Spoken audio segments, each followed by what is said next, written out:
معین الملت والدین، عطائے رسول، ہند الولی، غریب نواز، خواجہ معین الدین چشتی، حضرت خواجہ اجمیر، شاہ اجمیر، والی ہندوستان. آخری عمر میں نا سارا دن روتے گزر جاتا، ساری رات روتے گزر جاتے، ذرا سی کوئی بات کرتا تو رو پڑتے، آنکھیں آنسوں سے بھری رہتی. اور کئی دفعہ اپنے بھی پریشان ہو جاتے ہیں نا کہ یار تو ایک بات کی جان ہی نہیں چھوڑ رہا. تو خواجہ قطب الدین صاحب بختیار کاکی سے لوگوں نے شدت سے بات کریں، اتنا بھی تو نہیں نہ رونا چاہیے، ہر وقت اس کے آنسو کی کریے، عاشق دا کام ہی رونا تونا، تبھی نہ رویو نہیں منظوری. ہر وقت رونے کا کیا مطلب ہے؟ تو خواجہ قطب صاحب کہتے ہیں میں قریب گیا تو میں نے پیر دبائے، میں نے کہا سونیا لوگ تو کچھ بھی نہیں کرتے، تو نے تو کمال کر دی، 90 لاکھ آدمی مسلمان کر دیا، دنیا کچھ نہیں کرتی، تو نے 50 سال ساری رات مصلے پہ بیٹھ کے رب راضی کیا. تو شہزادہ تھا، حضور کی اولاد تھا، لیکن معین الدین تیرا ایک پلاٹ بھی نہیں، تو نے طالب علم پالے، انہیں غریبوں کو دیا، انہیں نوازا، کوئی شے نہیں تیرے پاس، ہر چیز تو نے، ساری رات روتے ہو، سارا دن روتے ہو. خواجہ قطب الدین صاحب کہتے ہیں میں نے جب عرض کیا تو خواجہ صاحب مجھے گلے لگا لی، چیخ مار کے روئے، کہنے لگے قطب الدین پتر داڑھی سفید ہو گئی، جانے کا وقت آ گیا، جو تو نے نیکیاں گنوائی ہیں وہ ہیں صحیح میرے پاس، پر یار کی بارگاہ میں پیش کرنے کے قابل ایک بھی نہیں. تو بارگاہ تو دیکھ کتنی بڑی ہے، رسول کریم کی بارگاہ میں پیش کرنے کے قابل ان میں سے ایک بھی نہیں. تو آستانہ دیکھ کتنا بڑا ہے، کیا پیش کروں گا، کیا عرض کروں گا حضور کی بارگاہ میں، کس طرح.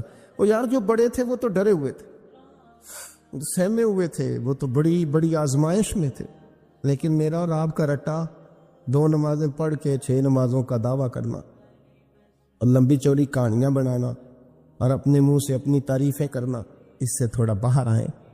رزق بھی میرا اللہ ہی دیتا ہے، علم بھی اللہ دیتا ہے، رزق بھی. حضرت سیدنا امام اعظم ابو حنیفہ رحمۃ اللہ تعالی علیہ کے ساتھ ایک شخص کہتا میں نے نماز پڑھی تو عشاء کی نماز تھی. یہ جو لوگ بڑے ہوتے ہیں نا، جن کے پیار کرنے والے بڑے ہوتے ہیں، ان کے گرد خوف بھی بڑا ہی ہوتا ہے، انہیں بڑا ڈر لگتا ہے، بڑی بعض اوقات آزمائش ہوتی ہے. عشاء کی نماز کہتے پڑھی تو امام صاحب نے نا عشاء کی نماز میں تلاوت کی آیتیں فَمَن يَعْمَلْ مِثْقَالَ ذَرَّةٍ خَيْرًا يَرَهُ وَمَن يَعْمَلْ مِثْقَالَ ذَرَّةٍ شَرًّا يَرَهُ. فرمایا جو ذرہ برابر خیر کرے گا وہ بھی قیامت میں دیکھے گا، اور جو ذرہ برابر شر کرے گا وہ بھی قیامت میں اس شر کو دیکھے گا، اس کے سامنے آئے گا. تو وہ شخص کہتا ہے کہ سارے لوگ نماز پڑھ کے چلے گئے تو امام صاحب رحمۃ اللہ علیہ نے اپنی داڑھی پکڑی، رو رہے، کہتے ہیں اور ذرہ برابر نیکی کا بدلہ دینے والے، وہ ذرہ برابر شر پہ سزا دینے والے میری سفید داڑھی کو دیکھ. مالک میرے ذرے ذرے سامنے نہ لانا، لوگ تو میری بڑی قدر کرتے ہیں دنیا، میں تو بڑا پہچانا جاتا ہوں، لوگ تو میری راہوں میں پھول لیے کھڑے ہوتے ہیں، یہ بڑا نوازتے ہیں، قیامت میں رسوا نہ کر دینا، میرے لیے مشکل ہو جائے گی. وہ کہتے ہیں میں نے امام صاحب کا درد دیکھا، مجھے کوئی کام تھا تو میں چلا گیا، میں نے کہا کہ وہ اس وقت اللہ کے حضور حاضر ہیں تو میں دوبارہ آؤں گا. کہتے ہیں میں تہجد کا وقت آیا تو امام صاحب وہیں بیٹھے تھے اور ان کی داڑھی آنسوؤں سے بھری ہوئی تھی اور زور سے داڑھی پکڑی ہوئی، کہنے لگے مالک رسوا نہ کر دے، قیامت میں رسوا نہ کر دے. یار جو ہدایت یافتہ لوگ تھے وہ تو ڈرے ہوئے تھے، وہ تو سہمے ہوئے تھے، وہ تو کہتے تھے یہ اس کا فضل نہیں، اس نے بلا لیا، یہ اس کا کرم نہیں. حضرت باعزید بستامی کسی کافر کو دیکھتے تو رو پڑتے، کہتے مالک تو کتنا قریب ہے، یہ بے ایمان رہ گیا، تو نے اپنے فضل سے مجھے اپنے نبی کا غلام بنا لیا. وہ رو پڑتے. یہاں تو لوگوں کا دعویٰ ہی بڑا ہے. نمازی اللہ خیر فرمائے وہ تو دوسروں کو گھورتا ہے، وہ کہتا ہے جنت کا میں مالک ہوں، کنجیاں میرے پاس ہیں، میں کسی اور کو گھسنے نہیں دوں گا. اور اگر 2-3 حج کر لے تو پھر تو وہ کہتا ہے کہ اب میرے سے پوچھ کے لوگ جنت میں جائیں گے معاذ اللہ. اور اگر وہ 2 4 5 7 دفعہ کوئی نفل پڑھ لے تو پھر وہ کہتا چھوڑیں جی سارے لوگ بے عمل ہیں، میں اکیلا نیک ہوں. نہ ایسا کریں. اپنی توجہ اپنے رب پہ رکھیں۔ جب یہ نظریہ بن گیا، جب یہ ذہن بن گیا کہ پیدا اللہ نے کیا ہے، دینا اللہ نے ہے، عطا کرنے والا اللہ ہے، نوازنے والا اللہ، تو پھر ساری توجہ دنیا داروں کی طرف رکھنا، میں اللہ والوں کی طرف توجہ رکھنے کا قائل ہوں، لیکن وہ بھی کوئی آستانہ ہے کہ جہاں حق مرشد کا نعرہ تو بڑا لگے پر رب کا نام ہی نہ سننے کو ملے۔ یہ بھی کوئی بات ہوئی کہ جہاں یہ تو نعرہ زور سے لگے کہ جیوے جیوے مرشد جیوے، لیکن استغفار کا درس ہی نہ ملے۔ ہر وقت یہ بتایا جائے کہ یہاں آ گئے تو بچ گئے، کیسے بچیں گے؟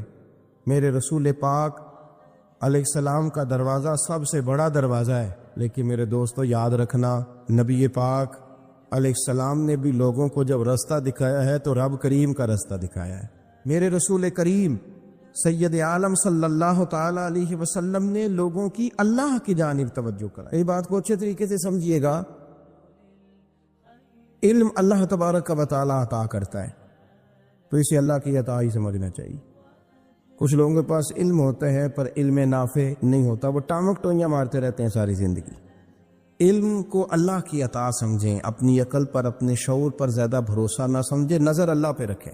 حضرت مولا علی شیر خدا کرم اللہ تعالی وجہہ الکریم سے کسی نے پوچھا تھا بڑا عالم کون ہوتا ہے؟ ہمارے ہاں تو اب وہ والے عالم پائے جاتے ہیں نا، اللہ ماشاءاللہ، جو ممبر پہ بیٹھتے ہیں تو دعوے ہی دعوے، اس طرح کے عالم ہمارے ہاں پائے جاتے ہیں، وہ ہر بات میں دعویٰ کرتے ہیں۔ یہ مزاج علماء کا نہیں۔ حضرت علی المرتضیٰ سے کسی نے پوچھا بڑا عالم کون ہوتا ہے؟ فرمایا بڑا عالم وہ ہوتا ہے کہ جسے مسئلے کا پتہ نہ ہو تو وہ کہہ دے مجھے نہیں پتا، میں پتہ کر کے بتاؤں گا، غلط بات بیان نہ کرے۔ امام مالک سے کسی نے کوئی مسئلہ پوچھا تو آپ فرمانے لگے مجھے اس سوال کا جواب نہیں آتا۔ وہ کہنے لگا آپ اتنے بڑے امام ہیں تو اس سوال کا جواب نہیں آتا؟ آپ فرمانے لگے اگر مجھے ہر سوال کا جواب آتا پھر تو میں خدا ہوتا، مجھے تو اتنا آتا ہے جتنا میرے رب نے مجھے عطا کر دیا ہے۔ اپنی نظر اللہ پہ رکھیں، نکل آئیں اس معمے سے باہر کہ میں کوئی بلا ہوں، مجھے بڑا پتہ ہے، میرے پاس 6 ڈگریاں ہیں، مجھے 10 جگہ پہ تدریس کا شغف حاصل ہے، اس سے نکلیں باہر۔ قرآن مجید دیکھیے گا، اللہ تعالیٰ نے ارادہ قدرت فرمایا کہ میں حضرت آدم کو بناؤں گا، پھر بنانے کے بعد فرمایا فرشتوں سجدہ کرو آدم کو، سب نے سجدہ کیا الا ابلیس ابا واستکبر وکان من الکافرین، سوائے ابلیس کے، اس نے انکار بھی کیا اور تکبر بھی کیا اور کافروں میں سے ہو گیا۔ تو یہ جب اللہ تعالیٰ نے سجدہ کرایا تو کیسے کرایا؟ اللہ تبارک و تعالیٰ نے نا حضرت آدم کو علم سکھایا خود، وعلم آدم الاسماء کلہا، خود اللہ فرما کہ میں نے جناب آدم علیہ السلام کو تمام اشیاء کے نام سکھائے۔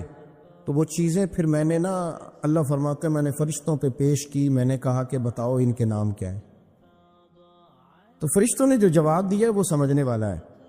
اللہ نے چونکہ خود علم سکھایا تھا حضرت آدم کو، لیکن فرشتوں کو نہیں سکھایا تھا، تو اللہ کریم نے فرمایا فرشتوں اب یہ بتاؤ ان چیزوں کے نام کیا ہیں؟ تو فرشتے کیا کہتے ہیں؟ فرشتے عرض کرتے ہیں قالوا سبحانک لا علم لنا۔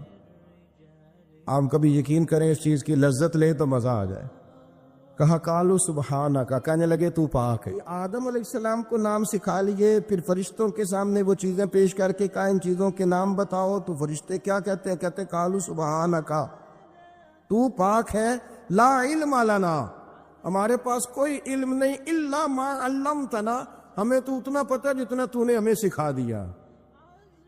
اور یہ کیوں تو نے ہمیں جتنا سکھایا اتنا پتہ ہے؟ فرشتے یہ نہیں کہتے یا اللہ تو زیادہ سکھا، آدم کو دیا تو ہمیں بھی دے، یہ نہیں فرمایا، فرمایا انک انت العلیم الحکیم، اے اللہ تو علم والا بھی ہے اور حکمت والا بھی ہے، تجھے پتہ ہے کس کو کتنا دینا ہے، جتنا تو نے مناسب سمجھا جناب آدم کو دیا، اور جتنا تو نے بہتر سمجھا وہ تو نے ہمیں عطا فرمایا۔ میرے عزیز، علم اگر آپ کے پاس ہے تو اس کو اللہ کی عطا سمجھی۔ ہمارے ہاں بہت سارے لوگ بن کے بیٹھ جاتے ہیں، میں اکثر کہتا ہوں کہ پھر وہ دعوے کرتے ہیں میرے علاقے والے جاہل ہیں، میرے شہر والے جاہل ہیں، میرے خاندان والے پڑھے نہیں۔ یہ آپ کا دعویٰ ہے، یہ آپ کو خراب کر دے گا۔ ہم نے بہت سارے ایسے لوگ دیکھے جو بہت بڑے عالم تھے، لیکن اللہ جب لینے پہ آیا تو عقل ہی لے گیا، شعور ہی چلا گیا، حافظے ختم ہو گئے۔ آپ دیکھتے ہیں بڑھاپے میں کچھ لوگ ایسے ہوتے ہیں کہ جن کو یہ بھی یاد نہیں رہتا کہ میرا نام کیا ہے، میں کہاں ہوں، مجھے کدھر جانا ہے۔ اس وقت سے اللہ کی پناہ مانگیں اور اپنی نظر اپنے رب کریم کی جانب رکھیں۔ علم کے بعد ایک چیز آتی ہے جس کا نام ہے ہدایت، جس کا نام ہے تقوی، جس کا نام ہے پرہیزگاری، جس کا نام ہے عمل، عبادت، ریاضت۔ یہ بھی اسی وقت ہی نصیب ہوتی ہے جب میرا رب کریم نصیب فرما دیتا ہے۔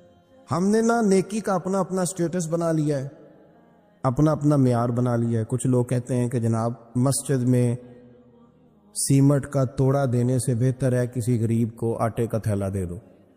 اب اس نے اپنا مزاج بنا لیا نا نیکی کا، اس نے اپنا سٹیٹس بنا لیا۔ میرا یہ سوال ہے کہ نبی پاک صلی اللہ تعالی علیہ وسلم جب مدینہ شریف آئے تھے تو حضور نے سب سے پہلے غریبوں میں آٹا تقسیم کیا تھا کہ سب سے پہلے مسجد بنائی تھی؟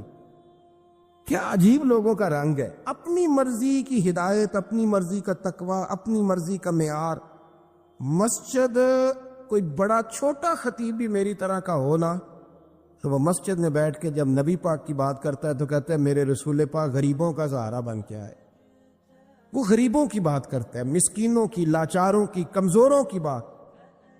تو مسجد ہی تو وہ ادارہ ہے جہاں سے غریبوں کی بات ہو رہی۔ تو اب لوگوں نے غریب کو اور مسجد کو لڑانا شروع کر دیا۔ اس کو لڑاؤ کہ مسجد میں پیسے دینے سے بہتر ہے آپ غریب کو آٹے کا تھیلا دے دیں۔ آپ یہ کیوں نہیں کہتے کہ مسجد میں بھی آپ تھوڑا دیں ایک سیمٹ کا اور ساتھ غریب کو بھی خدمت کریں؟ یہ کیوں نہیں تقویٰ؟ اپنی اپنی مرضی کا مزاج، اپنی اپنی۔ کچھ لوگ کہتے ہیں چھوڑو جی، ساری زندگی انسان نماز پڑھتا رہے اور پھر گالیاں بھی دیتا رہے، بندہ داڑھی بھی رکھ لے اور جھوٹ بولنا بھی نہ چھوڑے۔ تو یہ آپ نے اپنے پاس سے تقوی کا معیار بنایا۔ گالی دینے کا گناہ ہے اور داڑھی رکھنے کا ثواب ہے۔ تو اگر آپ داڑھی رکھے ہوئے ہیں اور آپ کوئی غلطی کر رہے ہیں تو اس سے آپ کی داڑھی کا ثواب ختم ہے۔ آپ کوئی غلطی کر رہے ہیں، داڑھی کا ثواب اس سے ختم ہے، وہ اپنی جگہ پہ قائم ہے چیز۔ اپنی مرضی کا کیوں تقوی کا معیار بناتے ہیں؟ تقوی کا مزاج اپنی مرضی کا نہ بناؤ۔ اللہ کی بارگاہ سے دعا مانگو کہ یا اللہ ہمیں ہدایت کا نور عطا فرما۔ انسان نہ سینے میں دل رکھتا ہے تو دل دھڑکتا ہے، تو کسی نہ کسی چاہت میں دھڑکتا ہے۔ وہ کسی نے کہا تھا کہ درد اگرچہ جان گزل ہے، کیا کرو دل ہے۔ غم عشق کا در نہ ہوتا تو غم روزگار ہوتا۔ چلو عشق کا غم نہ صحیح، روزی روٹی کا ہی صحیح، دل میں غم ضرور رہتا ہے۔ کوئی نہ کوئی طلب انسان کی طبیعت میں، دل میں چاہت ہمیشہ موجود رہتی ہے۔ کچھ لوگ اس بات کو مانتے ہیں، کچھ نہیں مانتے۔ کچھ لوگ شہرت سے پیار کرتے ہیں، ماننے کو تیار نہیں ہوتے۔ کہہ دیا جائے نا کہ میں وہاں بھی گیا تھا، لوگ آپ کا ذکر کر رہے تھے تو ان کا دل ٹھنڈا ہو جاتا ہے۔ کچھ لوگ تعریف سے محبت کرتے ہیں، اللہ معاف کرے جب تک کوئی دو چار لوگ خوش آمد نہ کریں ان کی طبیعت ٹھیک ہی نہیں رہتی ہے۔ کچھ لوگ اللہ ماشاءاللہ پیسوں سے پیار کرتے ہیں، پیسے نہ ہو تو بیمار سے لگتے ہیں، اور جیب بھری ہو تو صحت بھی ان کی۔ ہم مختلف چاہتوں، مختلف محبتوں میں گرفتار ہوتے ہیں۔ بعض محبتیں بڑا نقصان کرتی ہیں، انسان کے باطن کو اجاڑ دیتی، اس کی روح کو میلا کچیلا کر دیتی، اس کے روحانی مسائل میں نہایت نقصان دہ ثابت ہوتی ہیں۔ نبی پاک صلی اللہ تعالی علیہ وسلم کی حدیث، اس پر نبی پاک علیہ السلام نے فرمایا دنیا کی محبت یعنی ہرس کے ساتھ ہو، لالچ کے ساتھ ہو، جائز ناجائز کی پرواہ کے بغیر ہو، دنیا کی محبت، مال دنیا کی محبت، حضور فرماتے ہیں یہ ہر برائی کی جڑ ہے۔ جب کسی شخص کو پیار ہو جائے کہ میں نے پیسے ہی جمع کرنے ہیں، دولت اکٹھی کرنی ہے، مال ہی جمع کرنے ہیں، جب اس کا یہ ذہن بن جائے تو پھر وہ کسی چیز کی پرواہ نہیں کرتا۔ اسے حقوق ضائع ہوتے نظر آئیں تو ہوتے رہیں، یتیموں کا مال ہے کہ غریبوں کا مال ہے کہ زکوٰۃ کا مال ہے کہ خیرات کا مال ہے کہ کس چیز کا مال ہے، کسی شرعی پابندی کا لوگ خیال نہیں کرتے۔ غلبہ جو کر گئی دنیا کی محبت۔ یہ دنیا کی محبت جس طرح ہر بیماری کی جڑ ہے، نقصان کرتی ہے۔ ہمیں اپنے آپ سے پوچھنا چاہیے، سوال کرنا چاہیے کہ دل کیا چاہتا ہے دراصل۔ یہ سینے میں ہے، دھڑکتا ہے، تو بنیادی طور پر صبح سے شام تک اس کی طلب کیا ہے، اس کی چاہت کیا ہے، یہ ہمیں دیکھنا چاہیے نا۔ جس طرح دنیا کی محبت تباہی پیدا کرتی ہے نا، اسی طرح اگر محبت ہو جائے نا اللہ رسول سے، رب رسول سے ہو جائے پیار، تو بھوک بھی بڑا ہی مزہ دیتی ہے۔ اللہ رسول سے ہو جائے پیار تو ان کی طرف سے آنے والے سکھ جتنی لذت دیتے ہیں، دکھ بھی اتنا ہی مزہ دیتے ہیں۔ اور درویش کہتے ہیں دکھ قبول محمد بخشا، بس راضی رہن پیارے۔ پھر وہ تکلیفیں، وہ آزمائشیں، وہ پریشانیاں، وہ غربتیں، وہ وقتی طور پر لوگوں کے تانے، وہ تنقید، وہ طنز، وہ پھبتی، یہ ساری چیزیں مزیدار ہو جاتی محبت اللہ رسول سے ہو۔ ہم نہ اپنی طبیعتوں میں چاہت کی، رب رسول کی محبت کی وہ خاص لذت نہیں پیدا کرتے جو ہونی چاہیے۔ محافل بھی ہوتی ہیں، روزے بھی آتے ہیں، حج بھی ہوتے ہیں، عمرے بھی ہوتے ہیں، لیکن حج عمرہ اللہ رسول کے لیے ہے کہ فوٹو کے لیے؟ محفل اللہ رسول کے لیے یا فرنٹ سیٹ کے لیے؟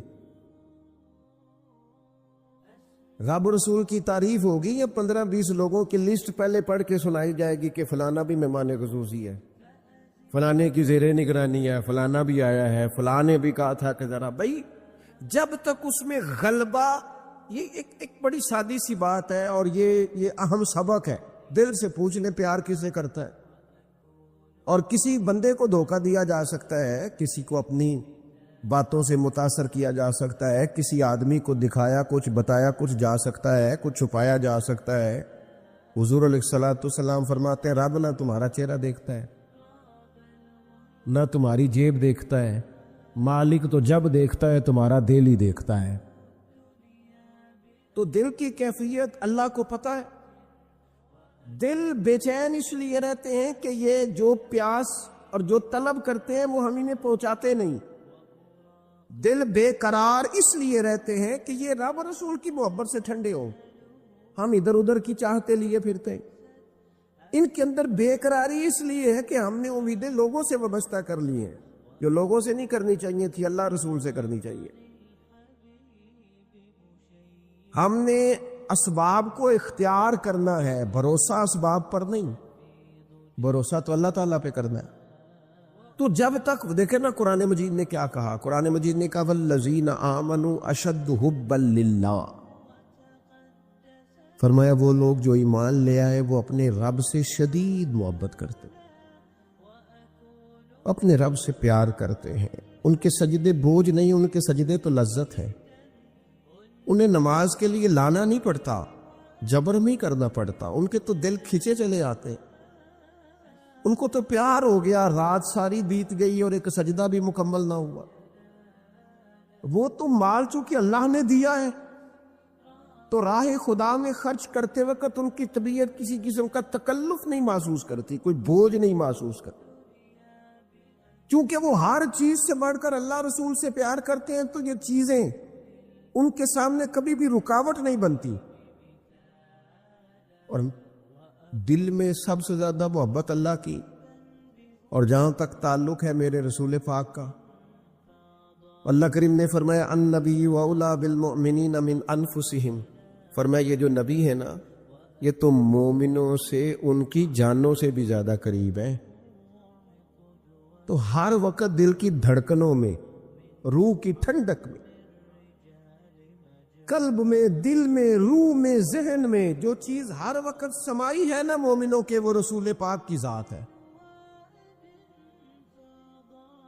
اگر رات ساری بندہ یہی سوچتا رہے کہ سویرے یار کس طرح کام چلانا ہے، پیسے کیسے آئیں گے، جو میرے پاس 2 لاکھ ہے اسے 6 کیسے کرنا ہے، اور یہ 6 ہے یہ 12 کیسے ہو سکتا ہے، اور جناب یہ دنیا میری کیسے آگے بڑھ سکتی ہے، اور یہ جو پلاٹ پڑا ہے نا میرے گھر کے بالکل سامنے، کیسے کچھ چکر چلے کہ میرا ہو جائے، گاڑی ہے ذرا چھوٹے ٹائروں والی بڑے ٹائروں والی کیسے آ سکتی ہے۔ اگر 24 گھنٹے منصوبہ بندی دنیا حاصل کرنے سے دین منع تھوڑا کرتا ہے۔ حضور نے تو فرمایا محنت کر کے کمائی کرنے والا اللہ کا دوست ہے، منع نہیں ہے، لیکن ہر وقت اسی گنتی میں رہنا، اسی کے شمار میں رہنا، الجھ جانا، اور جو اصل چیز تھی اس کو چھوڑ جانا۔ ہم نا نیکی کرتے ہیں، مومن ہوتے ہیں، لیکن اس کی لذت نہیں پاتے۔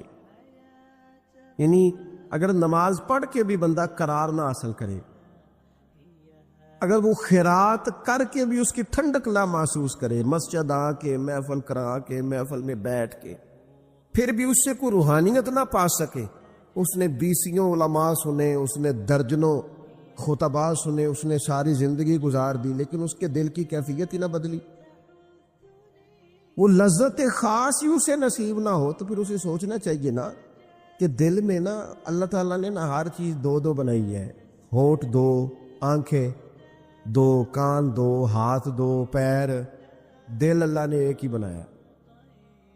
یہ نہیں ہو سکتا کہ چلو ایک طرف مجھے رکھ لو، ایک طرف کسی اور کو رکھ لو، دل ہی ایک بنایا ہے۔ وہ کہتا ہے بس دل ایک ہے تو رب رسول ہی رہیں گے، اس میں ادھر ادھر کی چاہتے نہ لے آنا، جب تک دل کے اندر پوری طور پر اللہ رسول کی، بخاری مسلم میں حدیث ہے، نبی پاک علیہ الصلوۃ والسلام نے فرمایا اگر تم چاہتے ہو نا تمہیں ایمان کی لذت نصیب ہو، آپ زیادہ غور کریں میری بات پر، ایک ہے کھانا، ایک ہے مزیدار کھانا، ایک ہے مومن ہونا اور ایک ہے مومن ہونے کا مزہ آنا، لذت نصیب ہونا کہ میں صاحب ایمان ہوں۔ فرمایا اگر تم چاہتے ہو کہ تمہیں ایمان کی لذت نصیب ہو، یہ حدیث آپ نے بھولنی نہیں، بخاری مسلم میں، اگر چاہتے ہو کہ ایمان کی لذت نصیب ہو تو 3 کام کرو۔ یا رسول اللہ صلی اللہ تعالی علیہ وسلم کون کون سے؟ حضور فرمانے لگے پہلا کام یہ کرو کہ ہر چیز سے بڑھ کر اللہ رسول سے محبت کرو۔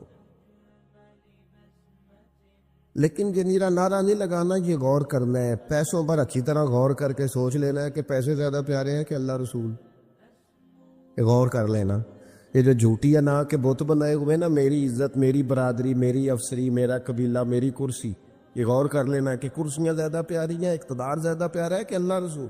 ایک طرف رسول اللہ کی شریعت اور ایک طرف تیری برادری کے رسم و رواج، لیکن شادی والے دن رسم و رواج جیت گئے، کدھر گئی تیری محبت رسول؟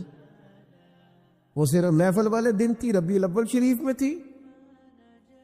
ہم تو دیندار سمجھتے ہی اس کو ہیں جس کے گھر میں شادی ہو تو پتہ چلتا ہے کتنا دیندار ہے، محفل میں تو سارے دیندار ہوتے ہیں، یہ تو پتہ ہی تب چلتا ہے جب کسی کا انتقال ہو جائے یا گھر میں کوئی خوشی آئے کہ اب یہ کتنا دیندار ہے، اب پتہ چلے گا، مسجد میں تو سارے دیندار ہیں۔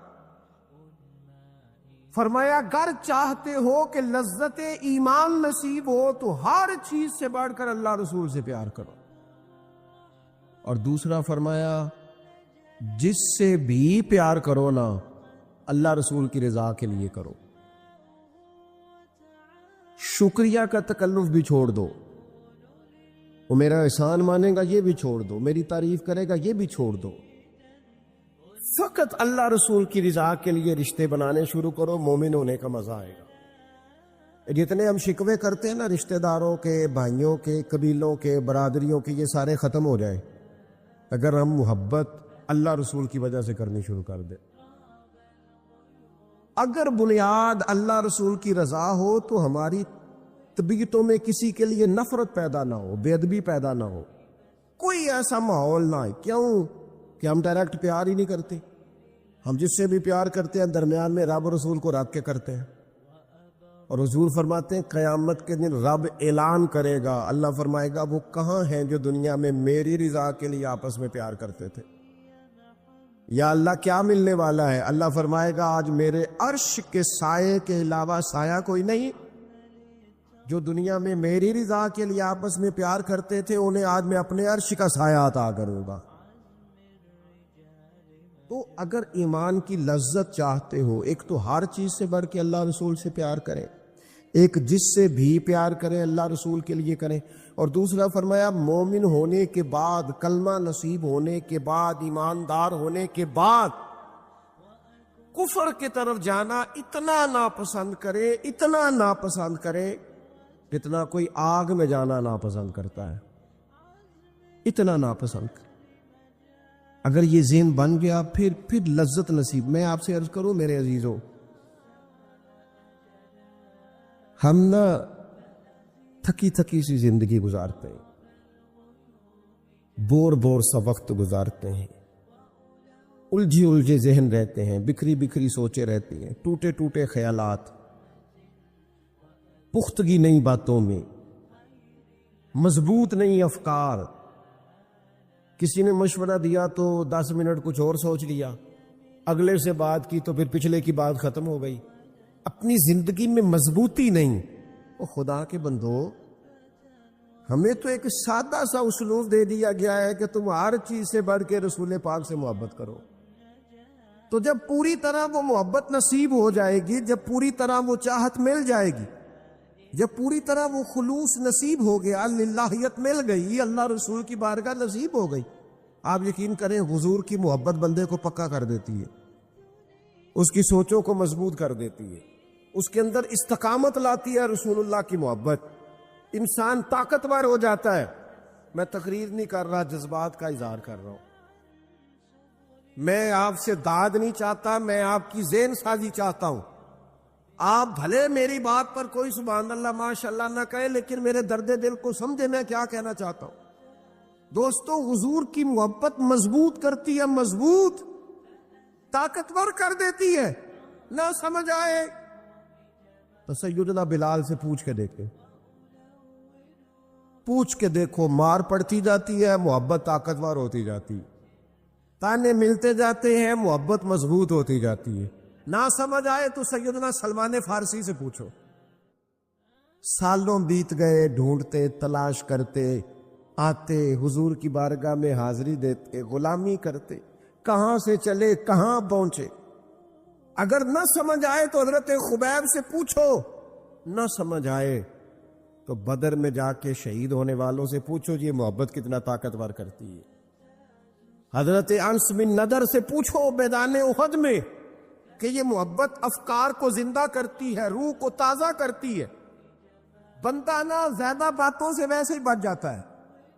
ایک شے ہی صرف یاد کرنی پڑتی ہے، ایک شے ہی، علم و بس کریو یار، اے ہوئی حرف تینوں درکار. اعلیٰ حضرت فرماتے اے عشق تیرے صدقے ہم جلنے سے چھٹے سستے. جو آگ بجھا دے گی اب وہ آگ لگائی ہے، جو آگ بجھا دے گی اب وہ. اور پھر اعلیٰ حضرت فرماتے ہیں کہ یاد رکھنا جان ہے عشق مصطفیٰ، روز فضوں کرے خدا. اور جس کو ہو درد کا مزہ، جس کو ہو درد کا مزہ، ایک ہوتا ہے شفا کا مزہ، ایک ہوتا ہے بیماری کا مزہ. یہ حضور کی محبت کی وہ والا درد ہے کہ یہ مزیدار ہے. اعلیٰ حضرت فرماتے جان ہے عشق مصطفیٰ، روز فضو کرے خدا. او لوگو جس کو ہو درد کا مزہ، وہ ناز دوا اٹھائے کیوں، اور پھر کے گلی گلی تباہ ہم ٹھوکریں سب کی کھائیں کیوں. اور دل کو جو عقل دے خدا تو تیری گلی سے جائے کیوں. دل کو جو عقل دے خدا تو تیری گلی سے جائیں کیوں. صحابی بیٹھے ہیں نا نبی پاک کی بارگاہ میں، اور دیر سے بیٹھے اور جم کے بیٹھے، بٹھا کے اپنے محبوب کو اپنے پہلو میں. جو لوگ کچھ نہیں کرتے وہ بھی کمال ہی کرتے. دیر سے بیٹھے اور بیٹھے ہیں تو نبی کریم نے فرمایا جاؤ کوئی کام بھی کرو. اٹھے، ستون کی اوٹ سے ہو کے واپس آ گئے، کہنے لگے یا رسول اللہ آپ کے بغیر دل ہی نہیں لگتا، تو طبیعت ہی نہیں جمتی، کہیں نظر ہی نہیں ٹھہرتی. جب تک آپ اپنے دل کی کیفیات، یار ہمارے بزرگ، ہمیں تو وقت نہیں ملنا چاہیے. اگر ہمارا دعویٰ ہے کہ ہمیں حضور سے محبت ہے تو وقت ہی نہیں ملنا چاہیے. سیرت ساری پڑھ لی ہے ہم نے، حضور کی احادیث یاد کر لی ہیں، نبی پاک کے فضائل پر جو کتابیں لکھی گئی ہیں وہ ہمارے پاس ہیں. کیا آج صبح سے لے کر اب تک 1100 بار درود شریف نصیب ہوا ہے؟ کیا اگر حضور سے محبت ہے تو ہمارے دل میں نبی پاک کی امت کا درد ہے؟ حضور پر نازل ہونے والے قرآن مجید کو ہم نے سمجھا ہے؟ دین اسلام کی روشن تعلیمات کے ہم کتنے قریب گئے ہیں؟ فارغ وقت آپ کیا جی میں آج کل بور ہوتا ہوں تو بھئی آپ کتاب خریدیں حضور کی سیرت پر، پڑھیں شاہ عبدالحق محدث دہلوی نے کیا لکھا ہے، پڑھیں حضور کے فضائل کمالات، پڑھیں شفا شریف قاضی اعجاز کیا لکھتے ہیں۔ لیکن زندگی تو ادھر ادھر ضائع ہو رہی ہے۔